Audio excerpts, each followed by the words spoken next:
Hello tout le monde, j'espère que vous allez bien. Bienvenue dans une nouvelle vidéo, un nouveau vlog. Aujourd'hui on est mardi 3 octobre, c'est un peu l'ascenseur émotionnel au niveau de la météo. Hier, nous étions donc le 2, il faisait 30 degrés dehors, on a refait péter avec Loulou la petite robe d'été. Et alors là, le lendemain, rien ne va plus. 18 degrés, pluie, il fait extrêmement moche. Et du coup, j'ai décidé de sortir le petit sweat d'Halloween parce que clairement, si je le mettais pas ce mois-ci, je le mettrai jamais. Voilà.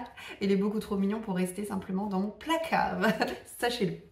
Je vais devoir affronter la pluie tout à l'heure et sortir puisque je compte me rendre au bureau, rejoindre mon mari et tous nos collègues parce que je vous avais dit que mon mari allait changer de travail. Aujourd'hui, c'est pas son dernier jour, mais en tout cas, c'est son pot de départ. Puisqu'il va terminer le boulot jeudi et puis il va commencer son nouveau poste, son nouveau job en milieu de semaine prochaine. Voilà. Donc je pense que ça va être très émouvant, je voulais pas rater ça. J'espère que ça va le faire avec Félix parce qu'il a été vacciné hier. Pour le moment, il n'a pas de fièvre, mais il a tellement bien dormi cette nuit que là, je l'ai mis à la sieste pour qu'il puisse dormir un petit peu avant de partir. Il a du mal à partir. Donc bon, peut-être que je vais un petit peu subir là-bas, nous verrons. Mais voilà, ça me tenait à cœur de le rejoindre parce que mon mari, avant d'être mon mari, ça a été avant tout mon collègue de travail. C'est cet endroit, on s'est rencontrés au boulot, ça représente pas rien pour nous, alors qu'on s'était jurés tous les deux que jamais on tomberait amoureux d'un collègue de travail parce que ça se passe bien, bah ok tant mieux, mais ça se passe mal, franchement, voir la personne tous les jours, compliqué quoi. Et bon, le coup de foudre nous est tombé dessus, hein, qu'est-ce que vous voulez que je vous dise? Il n'y a pas d'autre explication. Et voilà, ça nous fait des jolis souvenirs. Enfin, moi, ça fait plus de 10 ans que je suis dans cette boîte. Lui, il y sera resté 8 ans.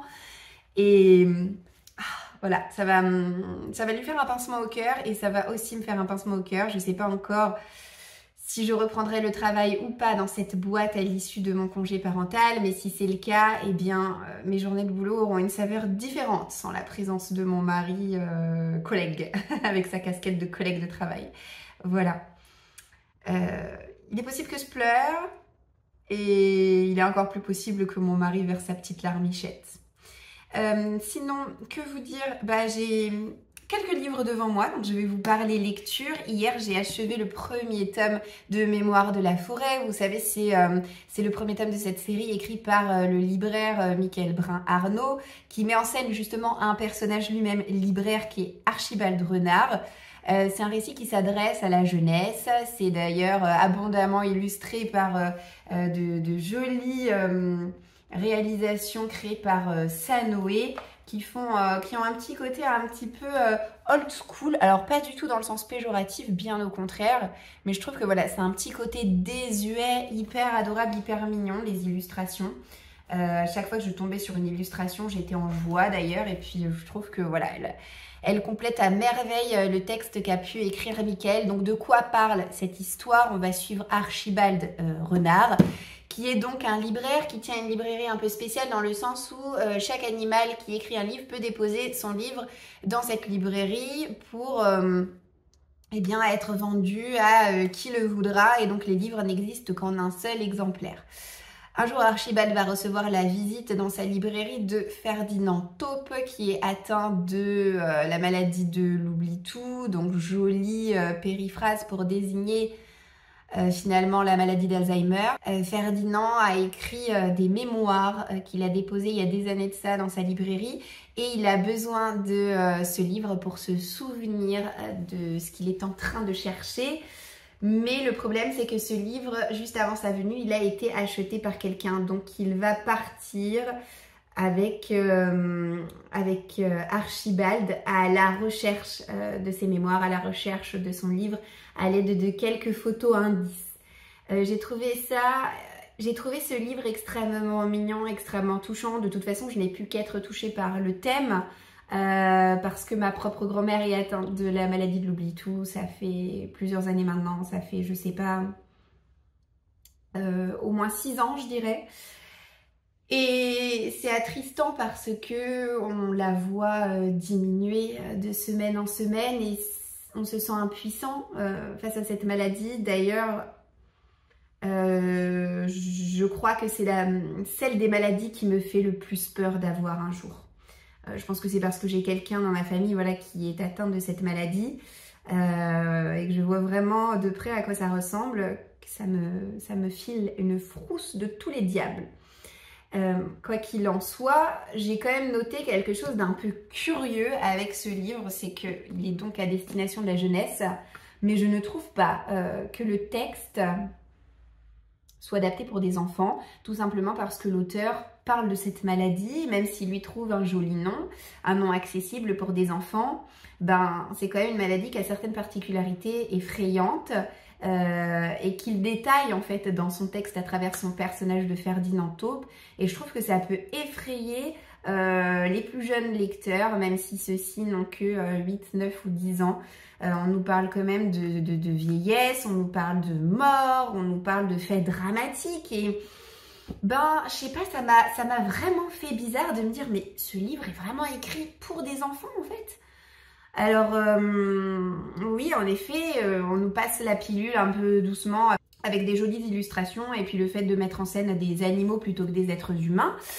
Mais voilà, je trouvais ça un peu curieux et je suis à peu près sûre de moi quand je dis que c'est pour de la jeunesse parce que c'est pour adultes. Là, pour le coup, les phrases, bien qu'elles soient bien écrites, ne sont pas voilà, de ce qu'on pourrait espérer d'une lecture adulte. Donc écoutez, ça m'a questionnée. Maintenant, j'ai quand même beaucoup apprécié cette histoire. Ce n'est pas du tout un coup de cœur, mais j'ai passé un moment très émouvant et rempli de curiosité en lisant ce livre. Je me suis délectée de tous les moments un petit peu cosy qu'on peut retrouver dans l'histoire. Il n'y en a pas énormément, mais il y en a quand même. Comme par exemple quand eh bien, notre libraire renard se pose dans son rocking chair pour lire un livre, ou alors quand nos deux compères se retrouvent à tabler devant une pâtisserie dans un petit restaurant, voilà. Donc écoutez, c'était intéressant, mais j'attends de voir avec la suite ce que ça pourra donner. Niveau lecture en cours, je suis toujours dans Outlander. De toute façon, ça, cette phrase, je suis toujours dans Outlander, vous allez l'entendre jusqu'à décembre, donc je ne vais pas vous présenter systématiquement cette lecture, là, ce tome 4 que je suis en train de lire. Mais voilà, sachez-le, je lis ce livre, j'en suis à la page 52 puisque j'en lis 11 pages par jour. Et par contre, j'ai du mal à rentrer dans l'histoire. Ah là là, je suis un peu désespérée, j'espère que ça va un petit peu évoluer dans l'action. Parce que là, pour le coup, le début est très plan-plan et ça tourne vraiment en rond. Donc à voir. Et hier, après le sport, je me suis lancée dans Cache-Cache Mortel que je vous ai présenté le mois dernier, que j'ai acheté lors de sa sortie. J'en ai lu que 22 pages et je vais avancer aujourd'hui. C'est un livre qui est très court, il fait à peine 300 pages. Donc je l'aurai lu rapidement. Le début est assez curieux pour le moment, mais plutôt prometteur. Écoutez, donc j'attends de voir, j'attends d'évoluer. En revanche, quand j'ai entré cette lecture dans le livre addict pour indiquer que j'étais en train de lire ce livre, je n'ai lu aucun commentaire pour ne pas me faire orienter d'une manière ou d'une autre dans mon avis. Mais je n'ai pas pu m'empêcher de voir la moyenne. Et la moyenne est moyenne. C'est-à-dire qu'on est à, je sais pas, 3, n'importe quoi. 13 quelque chose. Donc, ça m'a un petit peu refroidi. À voir. Mais bon, écoutez, le début a l'air tellement top. Et puis ce pitch de départ, un parc d'attractions délabré, 14 concurrents, 7 jours pour gagner, partout se cacher mais nulle part où fuir. Et puis cette jeune fille qui est paumée dans la vie, qui n'a nulle part où aller, pas un sou en poche, qui s'appelle Mac et qui est toute jeune et qui va se voir voilà, proposer une place dans cette compétition de cache-cache avec à la clé 50 000 $ à gagner. Ça ne se refuse pas. Et ça va donc avoir lieu dans un parc d'attractions désaffecté où il y a eu un événement sordide des dizaines d'années auparavant puisque un potentiel acquéreur a visité le parc d'attractions en compagnie de sa famille et ce jour-là, sa petite fille de 5 ans a été kidnappée et vraisemblablement assassinée. Et suite à ça, mauvaise presse, le parc d'attractions a fait faillite. Voilà, donc il y a une petite ambiance un peu creepy, un petit peu voilà. Donc à voir, je vous en reparlerai. Et puis dernière chose avant de vous laisser pour aujourd'hui, coloriage en cours. Vous allez voir franchement, oh, mon dieu, c'est horrible ce que j'ai fait. Voilà, il faut le dire, c'est horrible. Mais je ne suis pas non plus totalement pessimiste ni découragée parce que souvent je trouve mes fonds absolument dégueulasses. Mais après, je trouve que ça passe une fois que l'illustration est totalement mise en couleur. On oublie un petit peu le fond, donc l'espoir est encore permis.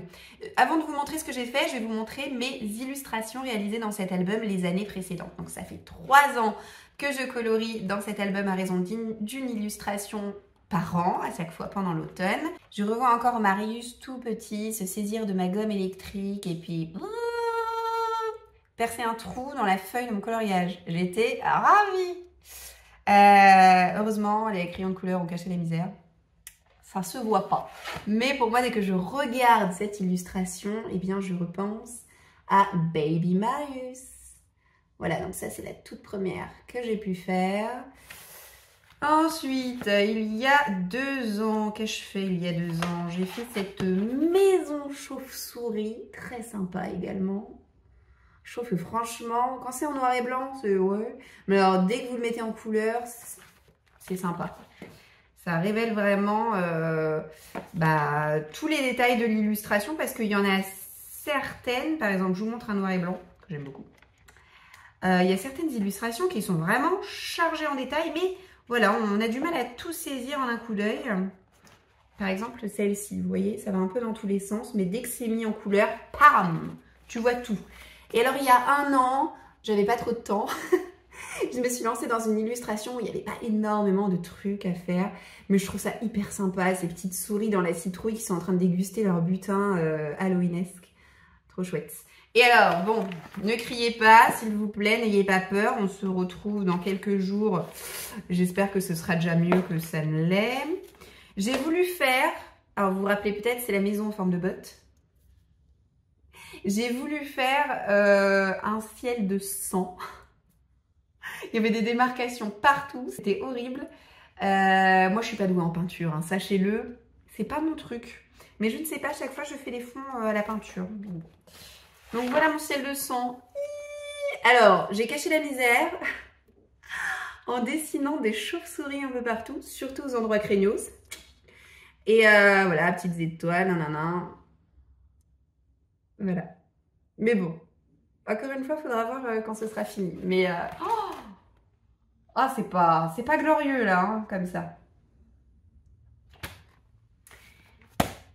Bon, sur ce, je vous laisse pour aujourd'hui. Je vais aller jeter une oreille de l'autre côté pour voir si Félix s'est enfin endormi ou pas. Et je vais aller préparer quelques affaires à emmener. Et puis, je vous retrouve dans quelques jours.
Aujourd'hui on est lundi 9 octobre, nouvelle séquence de vlog et encore nouveau changement de temps puisque depuis quelques jours c'est le retour du grand beau chaud temps.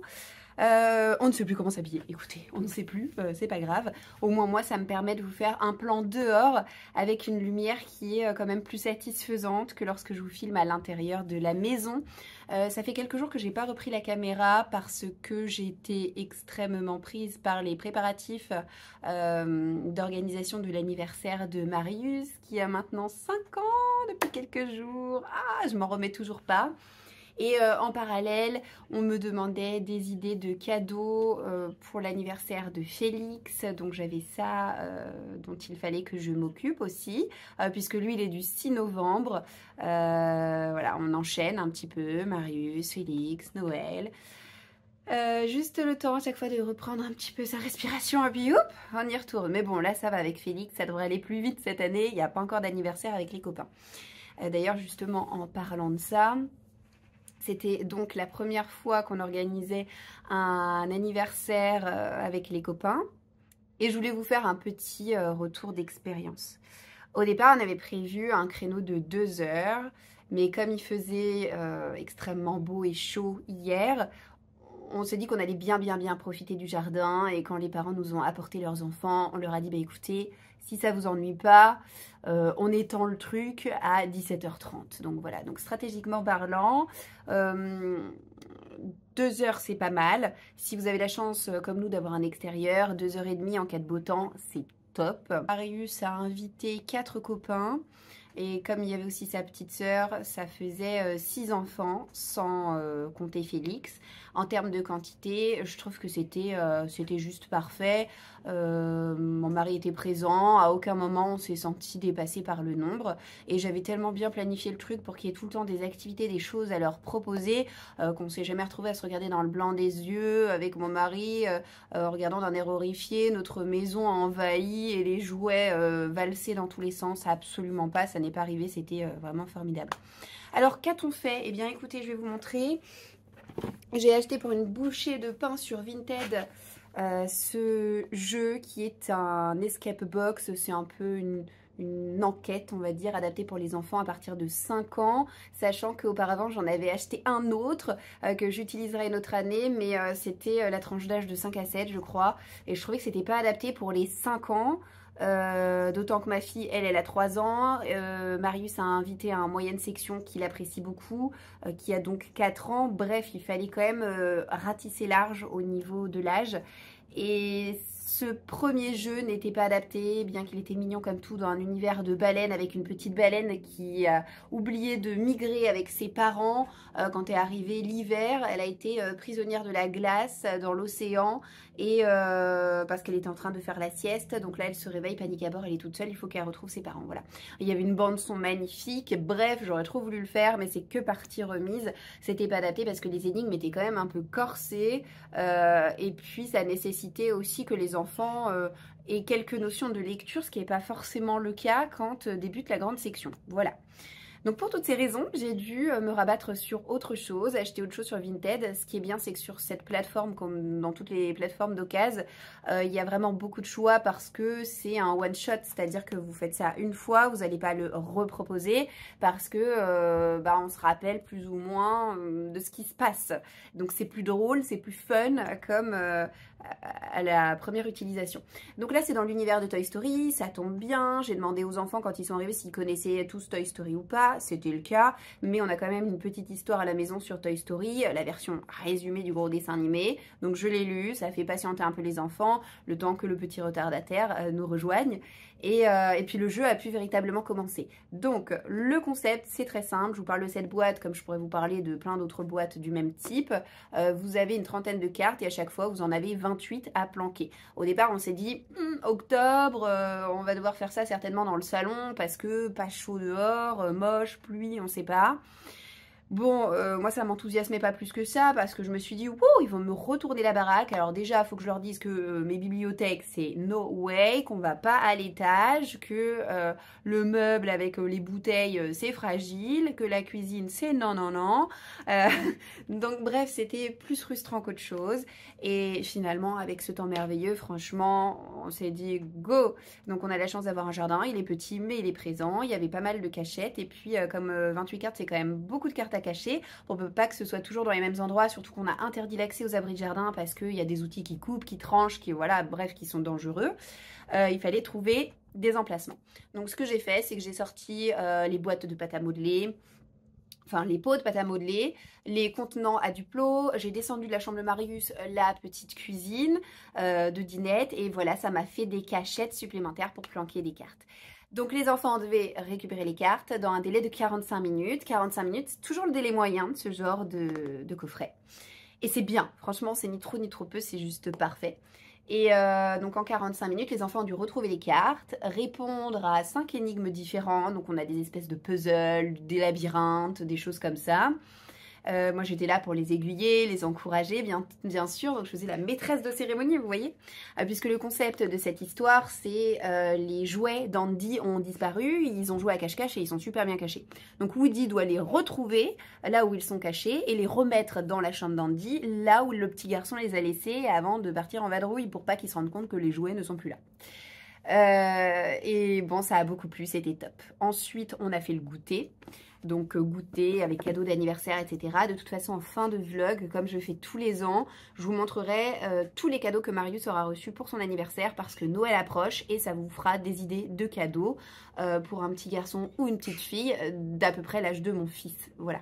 Donc je vous montrerai aussi les cadeaux que les copains lui ont fait et les cadeaux qu'il aura reçus de la part de la famille puisque Marius, on a fait son anniversaire samedi avec mes grands-parents, dimanche avec les copains, samedi rebelote à la maison avec parrain-marraine et dimanche on va chez mes parents, donc les grands-parents de Marius. Et ce sera ok pour cette année. Donc programme chargé. Et après le goûter, j'avais préparé plein de petites activités. Je vous avais montré un coffret que j'ai acheté il y a quelques semaines de ça, sur je fête mes 5 ans, je crois que c'est Ozu qui fait ça. Avec des activités manuelles à l'intérieur à proposer aux enfants. Il y avait des guirlandes d'animaux à faire et les enfants n'ont même pas eu le temps de le faire.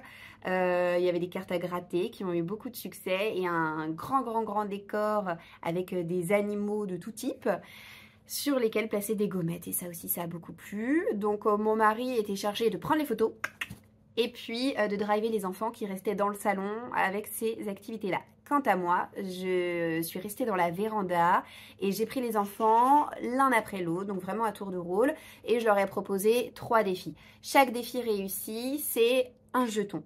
Donc ils pouvaient gagner jusqu'à 3 jetons et après 2 jetons obtenus, ils avaient le droit de piocher dans un sachet un petit paquet de bonbons supplémentaires à mettre dans le petit sac de cadeaux qu'ils allaient rapporter à la maison. Donc ça, j'ai vu ça nulle part finalement. Enfin, c'est moi qui, voilà, en réfléchissant, je me suis dit tiens, ça pourrait être cool de faire ça, ça et ça. J'ai pas inventé la poudre, ça reste des choses qui, voilà, dont tout le monde a entendu parler, mais je me suis dit ça serait chouette d'adapter ça pour un anniversaire d'enfant et en effet ça a eu tellement de succès.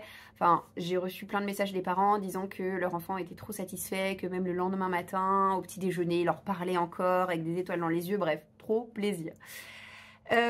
Alors qu'a-t-on fait? Eh bien moi j'aurais proposé un petit atelier de goût, yeux bandés, je leur ai fait goûter tour à tour de la mayonnaise, de la framboise et des carottes râpées et ils ont dû deviner ce que c'était. Évidemment le but c'est pas de qu'ils réussissent pas, vous voyez, donc pour ceux qui avaient plus de difficultés, je les aiguillais. Ensuite, deuxième défi, toujours yeux bandés. Alors, au départ, non, pas yeux bandés. Je leur donne un Playmobil. Je dis à l'enfant, regarde bien, touche-le avec tes doigts, regarde comment est-ce qu'il est, etc. Le Playmobil, je vais le mettre dans un sac rempli d'autres jouets divers et variés. On avait un marteau, on avait d'autres petits personnages, mais pas des Playmobil, sinon trop compliqué. Des petites voitures, etc. Et dans le sac, finalement, je glisse le Playmobil tout au fond en touillant. L'enfant a les yeux bandés, il doit retrouver à l'aveugle le Playmobil. Et dernier petit défi, j'ai mis sur la table basse du salon que j'ai déménagé dans la véranda plein de jouets. Il y avait un talkie-walkie, des crayons de couleur, 4 pièces de puzzle, un puzzle pour bébé, la radio de Louise, bref, diverses choses. Et je dis à l'enfant, regarde bien tous les objets qu'il y a sur la table. quand tu me dis que tu penses avoir retenu tout ce qu'il y a, tu me dis c'est bon et tu te détournes. Et à ce moment-là, eh bien, j'enlevais un objet de la table et l'enfant devait se retourner vers la table et se souvenir, se rappeler voilà, de ce qui manque. Et la plupart du temps, j'ai enlevé une pièce de puzzle, vous savez, les pièces de puzzle encastrables, une pièce du puzzle pour bébé. Et là aussi, beaucoup de succès pour ce petit jeu activité. Donc j'ai pris énormément de plaisir ces dernières semaines à imaginer tout ce que je pourrais faire pour l'anniversaire de mon fils. Enfin, je suis quelqu'un qui adore organiser des événements. Je pense que j'ai raté... Vraiment, je vous dis ça comme ça, mais j'ai raté ma vocation. Je pense que j'aurais pu sans problème travailler dans la com et le marketing parce que vraiment, j'adore organiser les choses, planifier des choses. Bref, c'est une grosse passion. Maintenant, je sais pas si ça me ferait le même effet de faire ça dans un milieu professionnel que privé, familial, etc. Mais le fait est que, voilà, gros bonheur à chaque fois. Je clôture là-dessus pour l'anniversaire de Marius, mais gros succès. Écoutez, il était tellement aux anges et ça fait tellement plaisir de voir son enfant avec des étoiles plein les yeux. C'était top. Je vais vous parler lecture maintenant, puisque j'ai lu 2 livres dernièrement dont il faut que je vous parle. Je suis bien entendu venue à bout de Cache-Cache Mortel de Kirsten White. Autant vous dire que ce livre, vous n'allez pas le voir longtemps chez moi, puisque ça y est, il est vendu. Il faut que je fasse le colis, que je l'envoie en point relais, etc. Du coup, vous devez forcément comprendre que je n'ai pas apprécié ma lecture. Je lui ai mis la note de 1 sur 5. C'était pourtant super bien parti. Je vous rappelle le pitch. On a une compétition, un concours de cache-cache qui est organisé avec 14 participants qui se font éliminer au rythme de 2 par jour. À la clé, une récompense de 50 000 $ et des profils très divers et variés. Ça va de l'influenceuse beauté sur YouTube au coach sportif, au paumé de la vie. C'est d'ailleurs un des points négatifs. J'ai trouvé que toutes ces figures de personnages étaient extrêmement stéréotypées et c'était franchement pénible à constater. L'endroit avait beaucoup de potentiel puisque ça se passe dans un parc d'attractions désaffecté qui a fermé il y a des années puisqu'il s'est passé là-bas un événement dramatique et je me suis dit génial quoi, franchement parc d'attractions désaffecté, ça a de quoi faire frissonner, c'est franchement une bonne base, une bonne entrée en matière. Et là aussi j'étais très frustrée parce que j'ai trouvé que ça manquait vraiment de description. J'avais du mal en fait à me représenter les différentes attractions, à me représenter les différentes cachettes qu'adoptaient les personnages. J'avais l'impression qu'ils étaient toujours en train de stagner aux mêmes endroits alors que le parc paraissait quand même très grand par ailleurs. On a quand même une carte là au début du livre. Mais voilà, j'ai été très déçue là-dessus parce que ça n'a pas été exploité suffisamment par l'auteur. L'héroïne, je ne l'ai pas du tout appréciée. En fait, voilà, bon, je n'ai apprécié aucun personnage, hein, soyons clairs. Je ne sais même plus comment est-ce qu'elle s'appelle, pour vous dire à quel point elle ne m'a pas marquée. Les répliques de tous les personnages sont absolument creuses. Leur personnalité n'est pas développée. On a quelques petits items par-ci, par-là. Et puis... voilà, c'est tout, débrouille-toi avec ça, lecteur. Après, quant à la raison du pourquoi, l'organisation de ce concours, que deviennent les éliminés, etc., j'ai trouvé ça original. Je ne m'y attendais pas du tout et j'ai été prise par surprise. Ça, c'est le seul aspect un peu chouette, entre guillemets. Mais là aussi, c'est allé un peu vite, c'était un peu brouillon sur les bords. Et puis finalement, c'était trop tard pour m'embarquer, quoi, parce que auparavant, j'ai quand même eu droit à 200 pages d'une lutte incroyable contre l'ennui. Donc non, j'en attendais beaucoup. C'est pour ça que je l'ai acheté à sa sortie et j'en ressors extrêmement déçue. Autre lecture qui m'a un peu désappointée, même si elle n'a pas été aussi pénible qu'a pu l'être Cache-Cache Mortel, c'est Un sorcier noir éternel. C'est le premier tome d'une trilogie qui s'appelle, je crois, Curse Breakers. Et c'est écrit par Brigitte Kemmerer.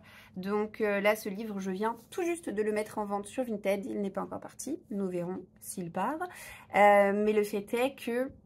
ça l'a pas trop fait non plus, je suis déçue parce que je l'avais proposé dans ma pile à lire participative automnale. Il a été choisi par vos soins, il faisait partie des 5 livres sur les 10 qui a pu remporter le plus de votes. Et finalement, c'est un gros mouet qui m'a étreint à la lecture de ce livre. Ça partait bien, c'est une réécriture, enfin ça se veut être une réécriture de La Belle et la Bête. C'est quand même l'un de mes contes préférés, donc j'en attendais beaucoup. Mais le fait est que... à chaque fois que l'histoire avançait et puis que je pouvais cocher quelque chose qui faisait penser au conte, j'étais contente. Mais vraiment, il n'y a pas eu assez de rappel à mon goût. J'ai eu une sensation de trop peu. Voilà, j'attendais davantage de codes, j'attendais de retrouver davantage de personnages revisités d'une manière ou d'une autre. Ça n'a pas été le cas, donc j'ai trouvé ça extrêmement frustrant. Pour revenir sur le début de l'histoire, notre personnage principal s'appelle Harper. Elle fait le guet pour son frère qui est trempé dans des magouilles diverses et variées. Et puis en faisant le guet, elle va voir une jeune femme se faire agresser par un homme mystérieux habillé de sombre. Elle va s'en mêler et puis elle va se retrouver kidnappée par cet homme et emmenée dans une réalité parallèle, une réalité digne d'un conte de fées où il y a un château habité par un prince solitaire, un château enchanté, où il y a un orchestre qui joue tout seul sans musicien de la musique et où il y a d'autres choses un petit peu bizarres comme ça. Le prince a été victime d'une enchanteresse puisqu'en réalité c'est un monstre féroce qui tue tout ce qui bouge à l'issue de l'automne et il est condamné depuis je ne sais combien de temps à revivre éternellement l'automne de son 18e anniversaire. Et donc sont kidnappées des femmes chaque automne qui sont là dans le but de briser la malédiction. Voilà pour ce qui est de l'histoire. Alors le récit semble énorme comme ça, le livre est très très gros, il fait 700 pages à peu près. Donc je m'attendais à me peiner dessus. En réalité, je l'ai lu très vite, à raison de 200 pages par jour, alors que mon rythme habituel, c'est plutôt 100 pages. Ça aurait pu me mettre en confiance, me satisfaire, mais finalement pas du tout, parce que je me suis dit, je le lis vite, parce que, bon, le texte est aéré, il y a des grosses marges, et au-delà de ça, c'est une succession de répliques. Ce livre, c'est du dialogue. Et moi, ça m'a agacée, parce que quand je débute dans un univers comme ça, et notamment un univers qui se veut un petit peu fantaisie sur les bords, bah, j'ai besoin d'un contexte, j'ai besoin de narration, j'ai besoin de description et tout ça m'a fâcheusement manqué, ce qui fait que j'ai eu du mal à me représenter le château. Il a fallu que j'imagine ce que l'auteur n'a pas voulu me donner comme détail et ça m'a agacée. Donc j'ai trouvé ça un peu trop facile. C'était pas écrit d'une façon extrêmement... C'est simple, voilà, c'est ça que je reproche à ce livre, c'est très simpliste, tout est simpliste, il y a des raccourcis, puis alors le pire truc s'il vous plaît, c'est la manière dont à la fin la malédiction est brisée. Oui, parce qu'à l'issue de ce premier tome, ça y est, la malédiction est brisée, mais en fait ça a intervenu à la fin du tome, alors que franchement, eh ben, ça aurait pu être réglé cette histoire de malédiction dès la page 1. Rien ne se passe comme prévu, et finalement, enfin bon, voilà, j'ai trouvé que l'auteur prenait un raccourci, franchement, dont elle aurait pu s'abstenir, quoi. Voilà. Donc décevant de ce côté-là. Je ne me sens absolument pas curieuse de découvrir la suite. Voilà. Petit unboxing avec vous avant de vous laisser. J'ai reçu quelque chose pour les enfants. J'ai commencé à ouvrir parce que je savais pas trop ce que c'était. Puis je me suis dit, ah mais non, mais je vais continuer de le découvrir en vidéo. Donc c'est un service presse que j'ai reçu de la part des éditions Helium. C'est mon premier atlas des animaux et c'est un atlas qui est en pop-up comme ça. Donc vous avez les différents continents. Donc on a l'Amérique du Nord et du Sud, l'Europe, il y a l'Afrique et puis à chaque fois que vous ouvrez votre double page, vous avez un animal central qui apparaît en pop-up. Nous avons l'Asie et en plus des pop-up, il y a certains animaux pour lesquels il y a un petit rabat à ouvrir pour avoir un petit détail. Voilà, par exemple, le petit macaron-moine. Hop! Donc je le trouve intelligent, cet atlas. C'est vrai que c'est pas l'atlas le plus détaillé du monde.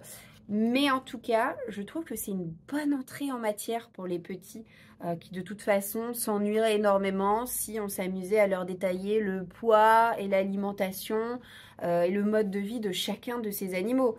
Ça leur fait un bagage intellectuel qui n'est pas négligeable dans le sens où eh bien, ils découvrent de nouveaux animaux.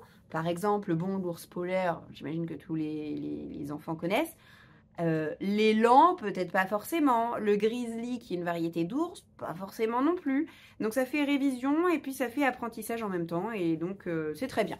Les illustrations sont simplistes, mais elles font leur job. Et je pense que ça va être un bon outil, une bonne base pour mes loulous. Donc merci Helium pour cette jolie réception. Je termine avec une commande Vinted. que je suis allée récupérer l'autre jour. Je me suis acheté une suite de séries que vous pourrez peut-être deviner parce que je vous ai parlé quand même des 2 premiers tomes de manière assez rapprochée et j'avais envie d'avoir le fin mot de cette histoire. Je suis pas encore hyper convaincue quant à savoir si je vais garder dans le temps la trilogie dans mes bibliothèques, je ne sais pas. C'était un bon moment de lecture, mais est-ce que j'aurais vraiment envie de relire cette trilogie plus tard? Je me dois de me laisser le temps de réflexion. En attendant, j'avais quand même très envie de terminer la trilogie Ash Princess, donc avec le dernier tome qui s'intitule Umber Queen. C'est de Laura Sebastian et comme j'avais pris les 2 premiers tomes en grand format, je me devais de trouver ce dernier tome en grand format. Donc j'ai négocié un petit peu avec la vendeuse parce que je pense qu'elle n'a pas fait très attention. Elle vendait ce livre presque au même prix que le neuf. En tout cas, vous ajoutiez l'assurance et les frais de port et vous payez un livre d'occasion qui était encore plus cher que le neuf. Donc bon, on a réussi à réduire le prix suffisamment pour que ça m'intéresse quand même pour le lui acheter. Et voilà, c'est fait. Et franchement, il est en très bon état, comme la description l'indiquait. Donc, je vais pouvoir bientôt me plonger dans ce livre. J'aimerais le lire, peut-être pas ce mois-ci, mais en tout cas le mois prochain, de manière assez proche du tome 2 pour que j'ai encore pas mal de souvenirs en tête. Voilà. Et sur ce, je vais vous laisser. Et puis, je vous retrouverai, je pense, dans une dernière séquence à la fin de la semaine. Et on clôturera le vlog, comme je vous l'ai dit, avec un petit clip qui va récapituler tous les cadeaux de mon Marius. Hello, hello! Aujourd'hui, on est vendredi 13 octobre. C'est la dernière séquence de ce vlog, en tout cas la dernière séquence face cam, puisqu'il faut encore que je vous montre les cadeaux de Marius juste après. Il est 9 h, je viens de coucher Félix, mais ressenti pour moi comme s'il était 2 h du matin. J'ai même hésité à vous prendre là ce matin, mais si je vous prends pas ce matin, en fait je vous prends jamais parce que je vais être dans le jus un peu toute la journée. Je suis épuisée. Je suis épuisée, je dors tellement mal en ce moment, c'est infernal, j'ai de grosses insomnies, je sais pas combien je mets de temps à m'endormir, mais en tout cas ça se compte en nombre d'heures, je sais pas, je dois mettre entre 1 heure et 2 heures à m'endormir, et puis vu que je me réveille toujours la nuit pour faire un petit pipi vers le matin, et ben c'est foutu en fait, après j'arrive pas à me rendormir, donc en fait j'ai moins de 6 heures de sommeil à chaque fois, et je suis mais crevée. J'ose espérer que c'est parce que je gamberge sur certaines préoccupations que j'ai en ce moment et que dès la semaine prochaine, voilà, ça va pouvoir ralentir un petit peu du côté de certaines choses en tout cas et que je me sentirai un peu mieux et que je serai un peu plus reposée. Voilà, c'est ma lueur d'espoir dans ma nuit parce que vraiment là, ça commence à être un petit peu difficile d'assurer la journée. Avec cet état de fatigue. En fait, j'ai l'impression d'être dans le même état de fatigue que quand j'ai un nouveau-né à la maison. Genre, voilà, dans une brume constante. Puis moi, je bois pas de café, si vous voulez. Donc, j'ai pas vraiment de coup de boost. Voilà. Que vous dire? J'ai changé la disposition de mon bureau. Mais j'aime trop, en fait. J'aime trop colorier face à ma fenêtre. Et puis écoutez, là, du retour cam que j'ai, eh bien, on est quand même sur un plan qui est assez lumineux. Donc, je suis plutôt contente, alors qu'aujourd'hui, il fait pas très beau. Pas du tout, même. Donc, bon, ça me plaît bien. On va peut-être rester comme ça un petit moment, je ne sais pas. J'ai pas mal de petites choses dont il faut que je vous parle aujourd'hui avant de vous laisser. On va commencer par le colo. J'ai colorié un peu en dents de scie ces derniers jours. Mais le fait est que j'ai quand même bien avancé. Et comme c'est la dernière séquence du vlog, bah, il faut que je vous montre mon avancée tout de même. Alors, où est-ce qu'on en est de cette maison botte? Voilà, voilà. Bon, en vrai, je pense que terminer, ça rendra encore autrement. Mais bon, en soi, je trouve que maintenant que la botte est quand même bien avancée, c'est moins pire que ça ne l'était au tout début. Mais c'est loin d'être mon colo préféré de cet album, rappelons-le.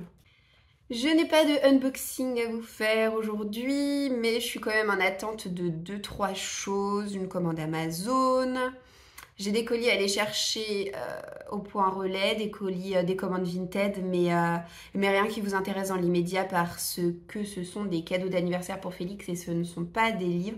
Ah si, Je dis des bêtises, j'ai un livre qui est arrivé. Bon, bah comme quoi, dans le prochain vlog qui va couvrir la fin octobre, puisque je suis décidée, j'en ferai quand même un pour les vacances, voilà. Bah, va y avoir pas mal de réceptions livresques, donc ce sera plutôt chouette. Parlons lecture maintenant si vous le voulez bien. J'ai encore un petit peu lu depuis la dernière fois. J'ai lu un manga. J'avance vraiment pas vite dans cette série et c'est trop dommage parce que c'est une série que j'adore. C'est Les Carnets de l'apothicaire. Là, c'est seulement le tome 3 que j'ai lu. C'est sorti chez Kiyun il y a un moment parce que ils doivent en être à... Oh, je sais pas, quelque chose comme... au moins 9 ou 10 tomes déjà de sortie. Enfin, la série avance assez vite. Les Carnets de l'apothicaire, c'est absolument génial comme univers. On est en Chine, à la cité impériale, et notre héroïne, elle s'appelle Mao Mao.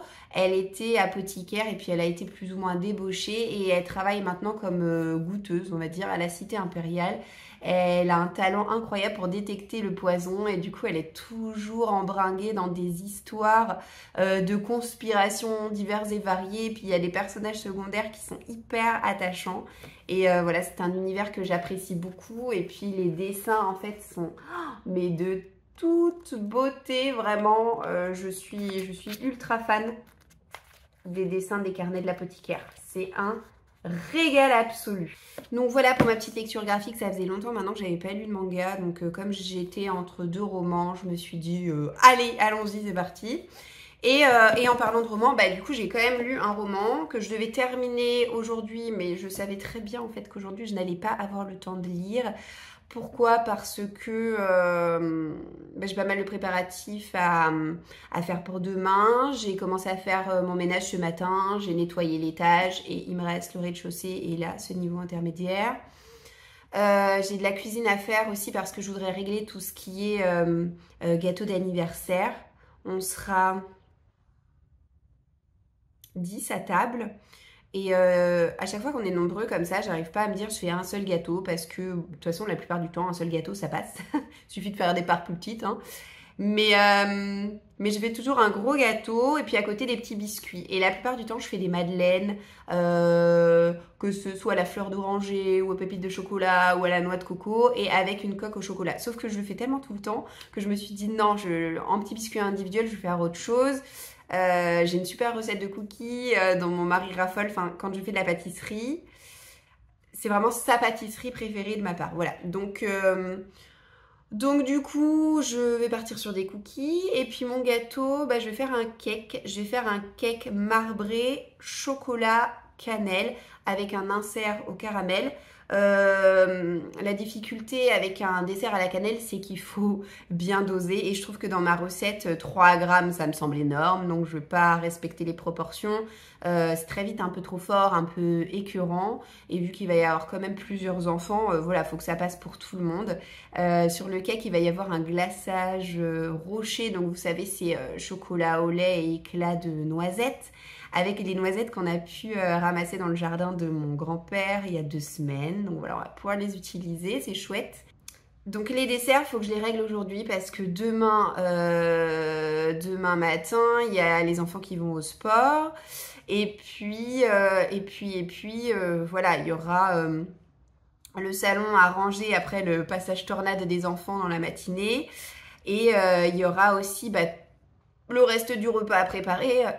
En apéro, qu'est-ce que je vais faire? Je vais faire des petits feuilletés en forme de sapin à la crème de Münster, curcuma. J'en fais très souvent, mais j'adore ça. Je vais faire des petits biscuits apéritifs avec une pâte sablée au thym et au parmesan. Je vais faire de manière très classique des wraps roulés, jambon cru, salade, fromage, vous savez, type Saint-Mauré. Et puis, pour finir, je vais faire des cannelés endives et Münster. Je suis désolée, je bafouille, mais c'est parce que la connexion, là, elle a du mal à se faire ce matin, vous l'aurez compris. Et puis en repas, je vais faire un repas qui est dans mon carnet de recettes depuis des années, que je fais pas si souvent, mais qu'à chaque fois que je fais, je me dis « Oh j'adore, faudra vraiment que j'en fasse plus souvent ». Et là pour le coup, j'ai fait ce plat il y a 2 semaines et je me suis dit « Allez, je pense que je vais le faire pour l'anniversaire de Marius avec son parrain et sa marraine ». Donc ça va être parti, je vais faire un curry de crevettes à la butternut et aux haricots coco et raisins secs et c'est absolument incroyable ce plat. Donc voilà le programme de demain, donc vous aurez compris pas mal de préparatifs pour aujourd'hui et en plus de ça ma journée va être entrecoupée parce que il y a la grève du personnel au niveau de la cantine, donc ça veut dire que les enfants n'ont pas cantine aujourd'hui, il faut que j'aille à l'école les chercher à 11h20, que je les redépose à 13h30, donc voilà ça pète bien le rythme de la journée, mais bon on n'est pas à plaindre comparé à plein d'autres familles qui se retrouvent dans la mouise, dans le sens où moi je suis à la maison et ok ça me pète ma journée mais je peux quand même récupérer mes enfants et m'occuper d'eux. Et c'est pas le cas de tout le monde, il faut bien en avoir conscience. Donc voilà. Tout ça pour vous dire qu'aujourd'hui je ne vais pas lire, donc hier il me restait 200 pages pour terminer le château solitaire dans le miroir et j'ai cravaché pour me dire aujourd'hui journée blanche, voilà si je lis pas tant pis. Donc j'ai lu ce livre dont mes attentes étaient hyper élevées. Et j'ai bien cru en débutant l'histoire que je n'allais pas du tout, mais alors pas du tout aimer parce que ce livre m'a surpris dans le sens où il n'a pas été là où je l'attendais. Alors pour vous parler un petit peu de l'histoire, c'est l'histoire d'une adolescente qui s'appelle Kokoro, qui a 13 ans, qui est collégienne en 6e.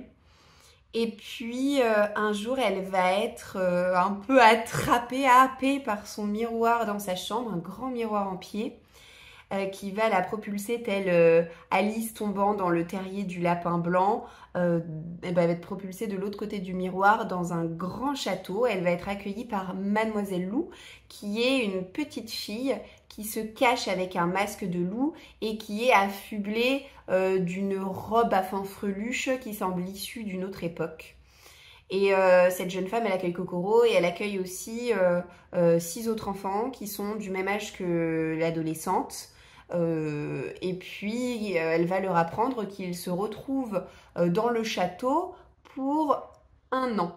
Donc, ils ne sont pas obligés d'y aller tous les jours, mais en tout cas, s'ils y vont, c'est de 9h du matin à 17h. Après 17h, le château ferme ses portes. Il faut impérativement qu'ils aient regagné leur réalité à eux. Et alors, qu'est-ce qu'ils vont devoir faire dans le château? Au-delà de faire connaissance, ils vont devoir retrouver une clé, la clé qui va ouvrir la chambre des souhaits, qui permettra à l'un d'entre eux d'exaucer le vœu de son choix. Voilà pour ce qui est de l'histoire et pourquoi est-ce que je vous dis que ce livre n'a pas été forcément là où je l'attendais. Eh bien c'est parce que je m'attendais en débutant cette histoire à un récit purement fantastique. Or il n'en est rien, c'est plutôt un livre que je qualifierais de réalisme magique. En fait toute la partie fantastique elle est présente mais un peu comme une toile de fond, elle se met au service de la critique sociale qui est dessinée dans cette histoire parce que c'est vraiment une critique sociale dont on a affaire ici. C'est un livre qui porte en réalité, et je l'ai compris bien vite, sur la phobie scolaire et le décrochage scolaire au Japon.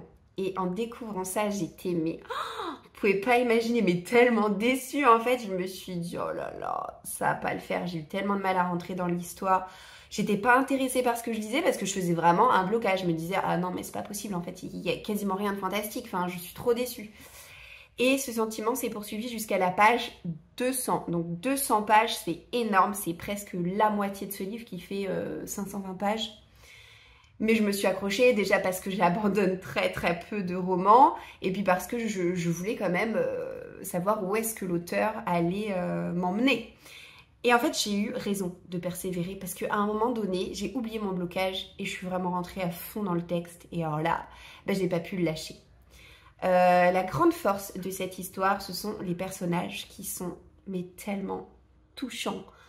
Ils sont empreints d'une délicatesse et de pudeur aussi. En fait, on se rend vraiment compte en lisant cette histoire que ça nous dépeint une autre culture que la nôtre, une culture qui porte à fond sur le conformisme, sur des règles de politesse exacerbées, sur une peur extrême du jugement. Voilà, vraiment j'ai été embarquée par cette autre culture, c'était vraiment très enrichissant comme histoire. J'ai terminé ce livre en larmes et moi qui me suis dit pendant tout le début de ma lecture, non vraiment, je pense que ce livre il va finir sur Vinted, mais en fait non. Je le garde parce qu'il m'a touchée comme rarement. Alors c'est pas un coup de cœur parce que vous l'aurez compris, j'étais trop longue à rentrer dans l'histoire pour que vraiment j'ai la hype dès la première page. Mais je pense que il plaira au plus grand nombre de par son originalité. Et alors le fantastique est quand même assez original entre guillemets dans le sens où c'est pas du tout un univers de fantasy qui nous est dépeint, on est plutôt dans les contes de fées, dans la revisite de contes de fées et c'est suffisamment peu courant dans mes lectures pour que c'est apporté à l'ensemble une valeur ajoutée. Voilà, donc c'est un beau 4 sur 5 pour moi. Je m'attendais tellement pas à ce que j'ai lu, mais je regrette vraiment pas l'aventure. Je ne sais pas encore trop ce que je vais lire après. Là, je vous ai apporté mes 4 dernières lectures que j'ai prévu de faire avant la fin du mois. Mais en fait, je sais pas dans quel ordre je vais lire tout ça. Mais voilà, ces 4 livres, j'aimerais les lire avant qu'octobre se termine. Donc on a la sorcière de Silcy de Philippa Gregori que vous m'aviez choisi pour intégrer ma pile à lire automnale, de même que Bord de terre. Et en fait maintenant que je le vois, je me dis ça va peut-être être Bord de terre ma prochaine lecture. Il faut que je sois stratège dans le sens où ça va bientôt être les vacances scolaires. Dans une semaine ce sera les vacances. Et il ne faut pas que je lise de livres trop exigeants, trop longs pendant les vacances. Donc voilà, il faut que je réfléchisse à ça. J'ai le tome 2 de Vampiria. J'espère que j'ai pas laissé trop passer de temps depuis ma lecture du tome 1 et que je vais pas avoir trop de mal à raccrocher les wagons, mais j'avais vraiment beaucoup aimé le premier tome, donc je vais poursuivre. Et puis je pense que ce sera certainement ma dernière lecture du mois, Carrie de Stephen King. Ce sera mon deuxième Stephen King après Salem et je voulais une lecture un petit peu horrifique pour finir ce mois avec Halloween qui se profile. Voilà. Et bien sur ce, je vais vous laisser. J'espère que vous aurez passé un bon moment en ma compagnie. Comme promis, je vous laisse avec le clip qui va centraliser les différents cadeaux d'anniversaire que Marius aura pu recevoir.